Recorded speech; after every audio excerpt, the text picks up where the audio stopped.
Hi, my name is Josh. I'm the owner of a few well-groomed salons here in Las Vegas, and today I just want to talk to you a little bit about the wellness exam and what that entails and how it's kind of been worked into the workflow of a full capacity grooming salon.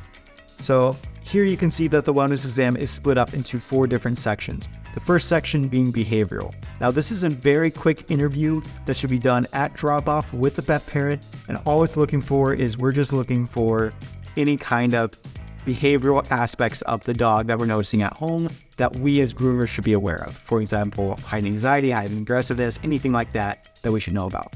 The next part of the exam is the weight, and this should be done following the behavioral part of the exam. So weight should be done as soon as the parent leaves. We're going to take the dog into the back of the salon. We're going to weigh them really quickly and then get them in the bathtub. Otherwise, things happen and we get a little bit behind and you forget to weigh the dog at checkout. Even every day it happens. You think, oh, I'm gonna weigh the dog at the end. I'm not gonna worry about it. I'm rushing around right now. Just weigh the dog at check-in, right after check-in. That way it's taken care of. You don't have to worry about it later on. Now, the physical part of the exam, this can really be done at any part of the wellness exam, any part of the grooming process. I highly recommend what I've noticed the best time to do is after the bath time and during the blow and brush, or after the blow and brush and during the grooming part of the exam, because these are both times when the groomers have had their hands all over the dogs and they kind of know what's going on with the dog and it's at the top of their mind. The lump and lesion mapping now, this is the last part of the exam on paper, but this part of the exam needs to be done. I shouldn't say needs, but really should be done during the blowout and the brush time, because these high velocity dryers are going to be completely moving the coat out of the way so we can see all the way down to the skin. Even the thickest samoyed, you'll be able to see all the way down to the skin. So you know exactly what's going on down there. You're going to see any bruises down there, any cuts that you're never going to see during the bath time or the grooming time, just because a giant husky comes in and they got that double coat. You're going to be searching through that hair forever. During the blowout time, let the dryer do the work. Look over the skin, be very diligent, look for any cuts, any bruising or any bumps, of course, and make marks of them. Make mental notes and just hold your finger there, take your digital calipers and just measure it. And so anytime, what happens in our salon, anytime the wellness technician hears that dryer turn on, they go in the back and they perform just the lump and lesion mapping process during that time. If they're a little bit behind, if they're checking the client and they can't perform the rest of the exam, at least do the lump and lesion mapping, write that in there, because it takes no time at all, and that's one of the most important parts of the exam. The physical part of the exam can be done anytime during the grooming process.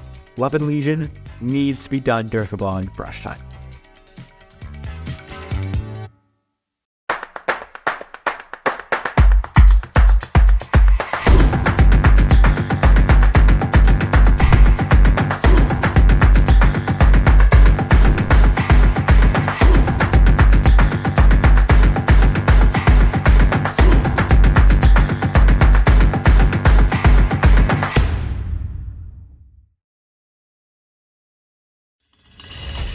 Hey everybody, Dr. David Haworth here with a Well-Groomed Minute. So let's talk about ears for a second. Ears are our most amazing organ for our dogs. They're probably only second to the nose in terms of importance about them knowing what's going on in the world. But they're also a perfect breeding ground for bacteria and yeast, which cause all sorts of problems. These are the things that we can check on. So you see inflammation, redness, itchiness happens all the time. And also smell. So when we take our dogs into the groomer, those are things that a trained groomer will also look for. And we can even clean them out to some extent. Now, sometimes the ear problems are caused by allergies. That's another story. But for the most part, if you can help keep the dog's ears clean, and our groomers can help keep those dogs' ears clean, they'll be a lot more comfortable. Okay, see you next time.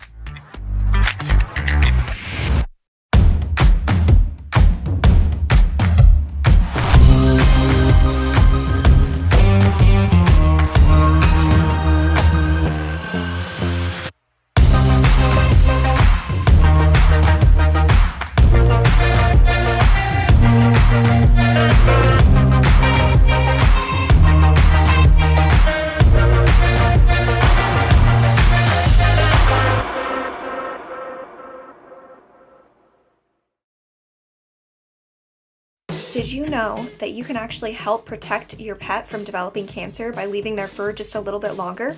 Dogs' coats have specifically evolved to protect them from things like parasites, disease, and sun exposure, and a well-groomed coat will do just that. Sometimes our pets get a little bit too furry, and it can mean a little extra work for us pet parents. A lot of times pet parents opt for a shorter haircut to help with the upkeep, but if we cut our pets too short, we leave them at risk. There are special protective cells in your pet's skin that are a central part of the body's immune system and the key to how the skin protects our pets. Studies have shown that if dogs' skin is exposed to too much sunlight, it destroys those protective cells or causes them to become cancerous.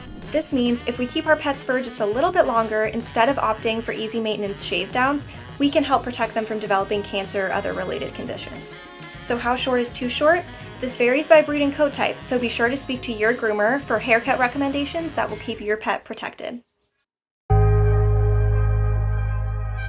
Hi, my name's Josh. I'm an owner of a few well-groomed salons here in Las Vegas, and today we're going to be going over some parts of the wellness exam for you guys. So first part of the wellness exam is going to be the behavioral part that we're touching on today. So today we're going to be doing it on just a test dog that we've had here, Hinge retail product. It's just anytime a dog comes in that's like a surprise dog, or anytime I'm doing one of these presentations, we're going to be doing it on retail product here. Anyway, so typically we're going to say retail product has a good amount of anxiety, like not high anxiety, behavioral aspect, she's well.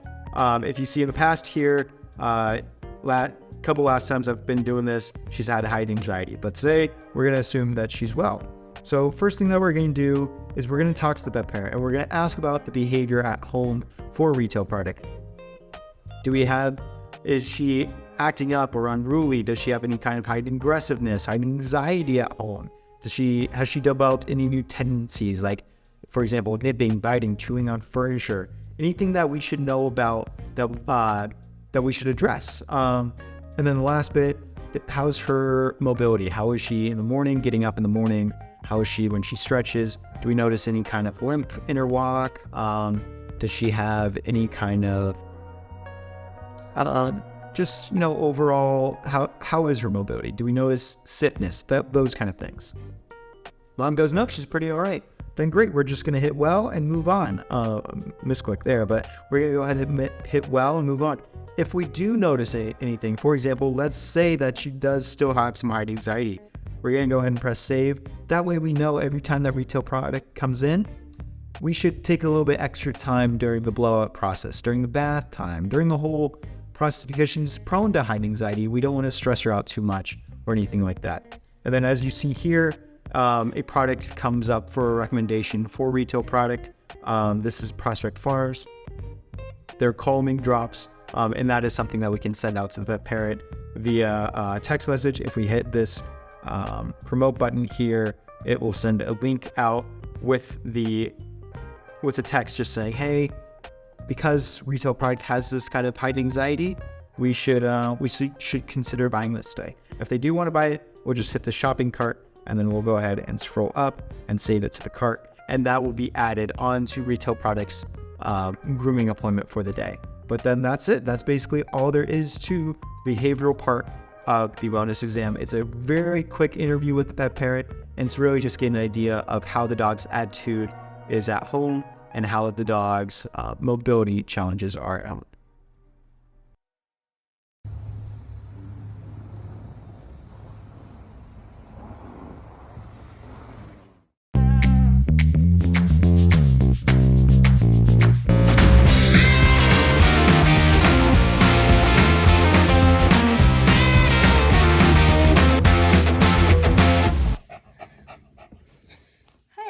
This is Julie. Today is a big day. Dave Patterson just opened up and had his grand opening in Fort Worth, Dallas today. So congratulations to Dave and wishing him many more years of success. And then today was also a good day. We had a meeting with the owner landlord for one of the properties that we're interested in. And overall, the meeting went very well. I would say that the meeting is equivalent to a first date. I think they wanted to kind of get to know us a little bit better. We got a chance to kind of get to know the owner a little bit better and kind of decide, did we want to go into business together? So overall, they seem to be very impressed with the Well-Groomed model. I had Juan and Rick from the Well-Groomed team on the call, and so they were able to show the owner some of the renderings, or not the renderings, the actual store pictures from Dave's new store. And so this way they could get a firsthand view of what the actual furnishings and the fixtures and everything would look like in the actual finished space. So that was really good. Overall, it seemed like, the new landlord here was very receptive, very reasonable. So we're hoping that this will work out. We're going to get a lease agreement from them tomorrow to review, and then hopefully we can get that off to our attorney and then come to an agreement. And so hopefully in a couple weeks we'll have a new space, and we can show you the design process from there. So we'll keep you in tuned. Bye.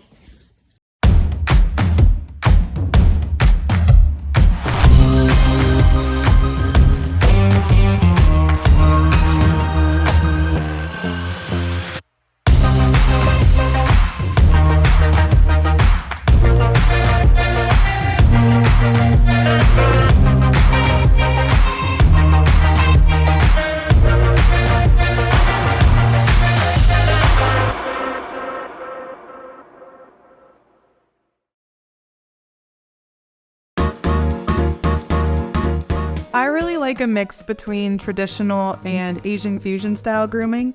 I do a lot of pet trims for people with their lovely little babies at home, so I just want to make sure that your dog looks as cute as possible, and taking a little bit from both of those styles really does make a good haircut. I really love grooming curly coated dogs, especially poodles. You can do just about anything with that coat and do fun experiments with it.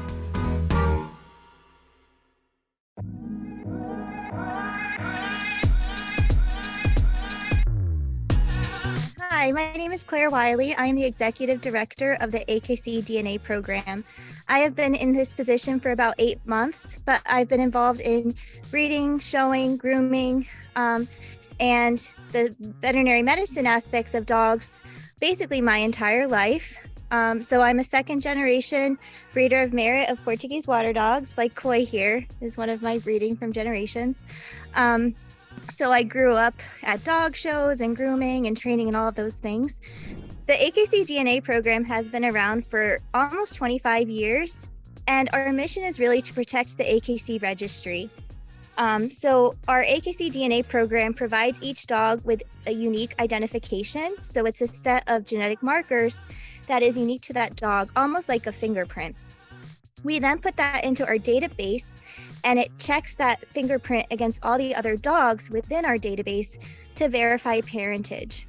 When we first started the AKC DNA program, we had over 10% of errors that we found in our registry, and we've gotten that down to less than 2% with this important service that we found.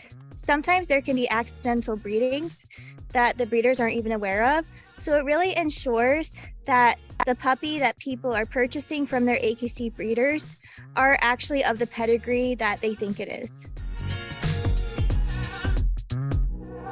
So the AKC DNA program, the true purpose of it is to provide a genetic identity for every single dog, almost like a fingerprint. And that basically you get a set of markers back every time you submit a sample, and that goes into our database. We have over 1 million samples in our database that is really used to make sure that purebred dogs are purebred dogs and that their parents are the parents that they think they are for the most part. That helps also solve disputes and problems in the future. And one of the big benefits is that you can have multiple sired litters as well. In dogs, you can have 2 fathers, and this DNA program can help determine who the father is for the puppies. So our test kit comes, it's very simple. It comes in an envelope, and it includes basically 2 cheek swabs that we use to collect a sample from your dog. Each one of them has a barcode that is unique to the sample for your dog. And you then submit it into an envelope that also has a unique barcode. And that gets sent directly to the lab. You also go online to a portal where you can enter your dog's information. and submit the kit that way. And in 3 to 4 weeks, you get the results back.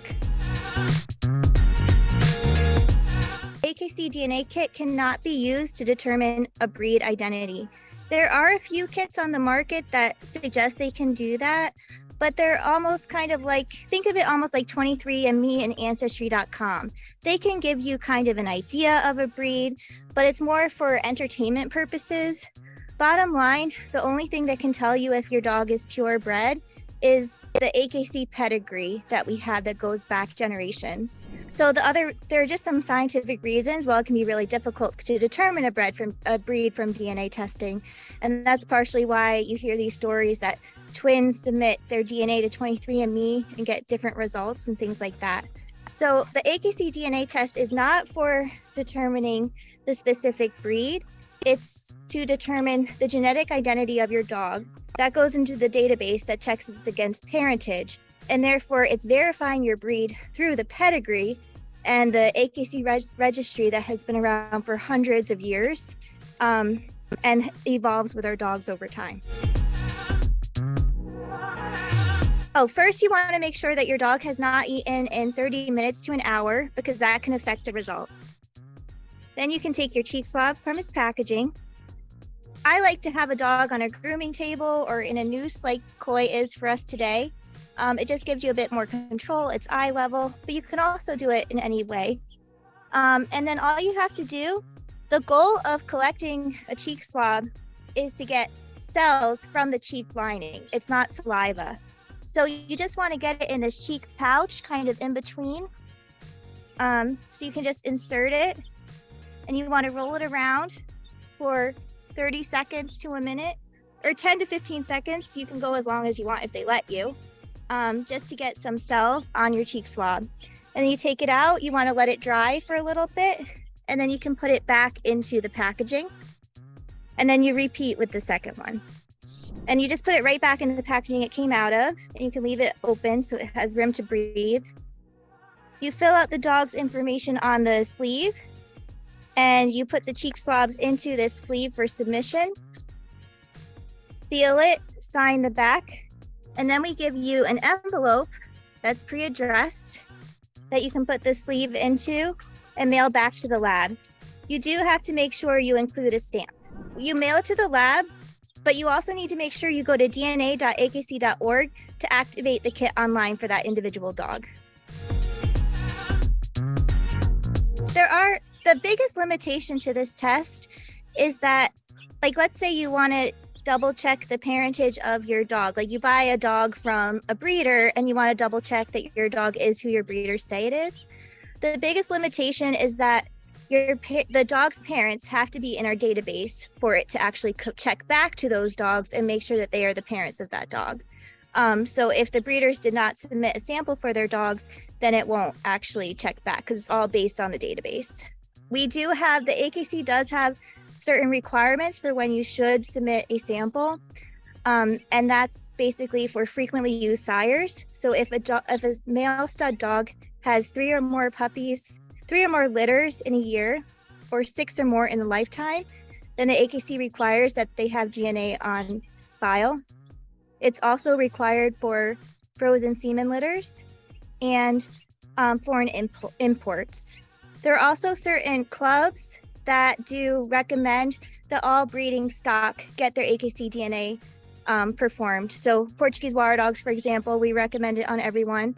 Vizslas, German Shorthair Pointers, some other breeds recommend that they have the AKC DNA for the nationals. So that's probably the biggest limitation. The alliance between the American Kennel Club and Well-Groomed Pets really takes out the hassle of having to swab their dogs, make sure that they have the stamps, and actually even like getting to the mailbox to send these samples. If you're like me, it sat in my car for like 2 months. And so basically breeders or pet parents can drop off their dogs to get groomed, check it off and say they want this to be performed, and then it's all done, no hassle, easy peasy. So that's kind of the best thing. And it's also helping to bring awareness to the importance of this type of genetic testing to help protect our purebred dogs. and make sure that, we protect the integrity of parentage and pedigrees, because that's really important to making sure that consumers and pet parents are getting what they think they're buying when they spend thousands of dollars on a puppy.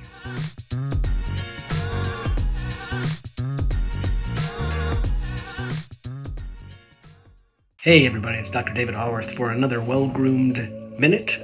This time, as we're approaching our summer months, I wanted to do a quick little talk about eyes. What do we look for? Clearly, you look for redness and light sensitivity. That's the biggest thing you'll mostly see in dogs when they have some kind of injury or irritation to their eyes. It's bilateral, it's happening in both eyes. Most of the time when it's an injury, it's just unilateral, it's happening in one eye. So what you want to do is not let it go too long, but it's okay to let it go one evening. Take a look, see if there's anything obvious going on in the eye. If it's really, really painful, there's some medications we can do. This is a good place for us to run to the veterinarian. On the other hand, if they're just a little goopy or they're more goopy than usual, you can use soft cotton tips to wipe out that stuff, all the gunk that's getting collected up. And we can also get some easy medications if you can go visit your veterinarian in order to get some allergy drops and that kind of thing.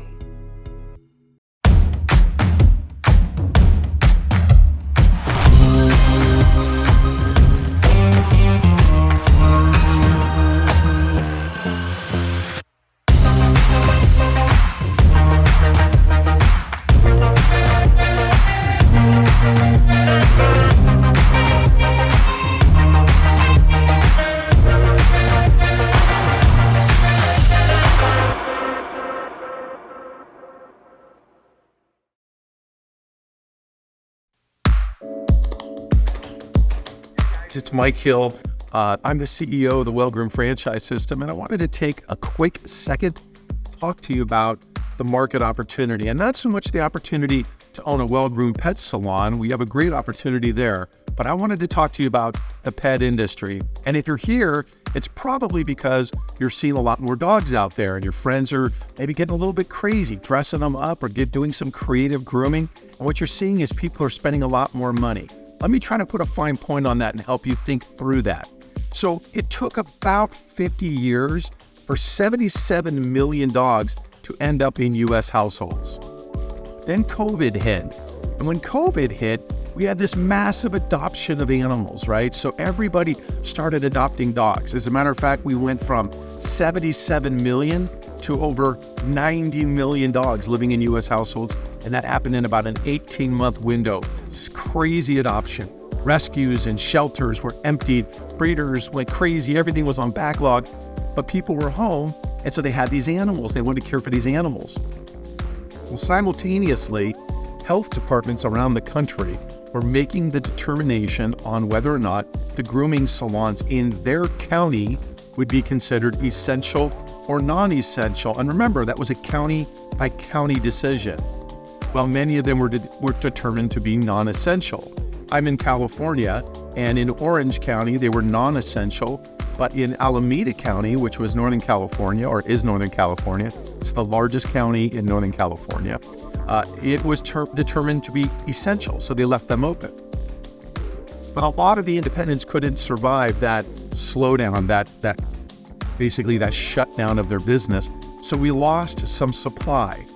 Simultaneously, we had this big increase in demand, and that gap is what we're trying to fill, that demand gap, and it is massive. And I don't have to tell you, if you've done any homework and you go out and you talk to dog grooming salons, you just ask them, how long does it take to get an appointment? And they're telling you anywhere from 2 to 8 weeks, and some salons say we aren't taking any new clients. So this is a great opportunity. It's a great moment in time for the pet industry to get into the pet industry. I hope that kind of helps you as you're thinking through. It's super important to understand where a market is going when you get into it. You definitely want to get in when it's growing and not so much when it's on the decline. And this is that moment in time where I think we look back in 5 or 10 years and we see this incredible pet boom, and you have an opportunity to get involved in that. So anyway, congratulations on your decision to get involved in the pet industry. Whether you land with well-groomed pets or not, you've chosen a really great, strong, growing industry. Thanks very much.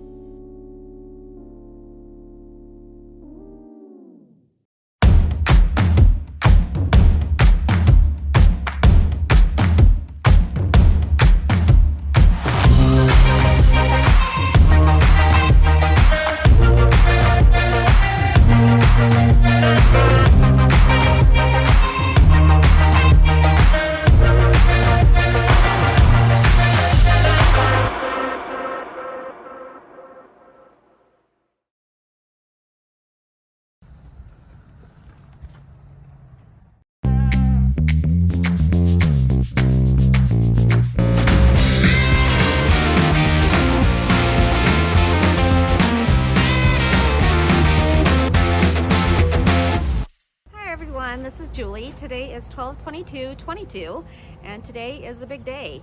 First of all, it is a record-setting day for cold temperatures in Colorado. It was minus 50 degrees this morning with wind chill and still a balmy -5 right now. Coldest temperature in Colorado in the last 40 years, so that's something memorable. And then another reason why it's a big day is because we finalized our lease today. So I'm standing in front of Unit 119 over here at Pony Express, and so this is going to be our new location, and so we're really excited. We've been working on trying to find a location for the last 5 months, and so we're really excited because the landlord here has been really great to work with.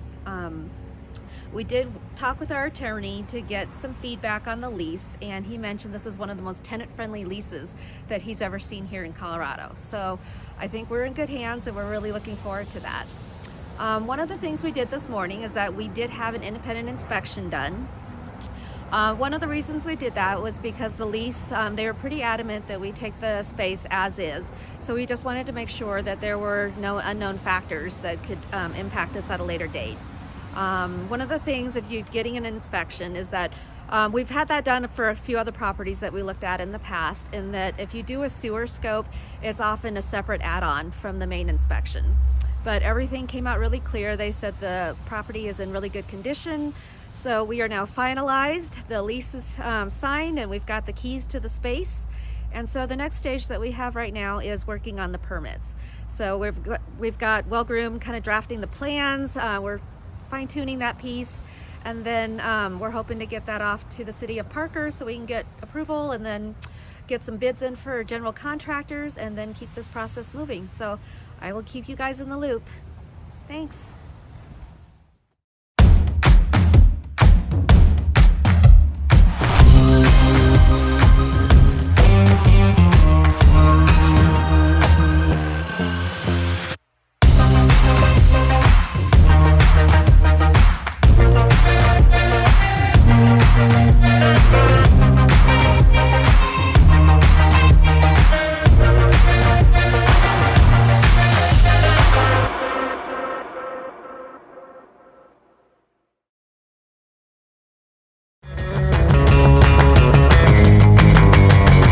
This week I'd like to talk about lumps in our pets. Lumps can be kind of scary because they can come up really fast, but they can be bad and they cannot be bad. So how do you know and how do you find them? We use the 1, 2, 3 rule. So if you have an insult of some kind, like an injection or a vaccine, and they within 1 month of that, if you see a lump start to develop, something to worry about. If it lasts for 2 months, you want to pay attention to that especially, and if it's bigger than 3 centimeters, time to go talk to the veterinarian. But sometimes we miss these things. How can we find them all the time? Well, the answer might just be in your groomers. So groomers, especially well-trained groomers, by the work they're doing, puts their hands all over the pet. They can find those and track those, particularly the well-trained groomers who are looking for these things. Hope that helps. Take care of your pets. Take care of yourselves. Talk to you again later.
Hi, my name is Josh. I'm the owner of a few well-groomed salons here in Las Vegas, and I just wanted to talk to you guys really quickly about a few responsibilities that we have as dog groomers.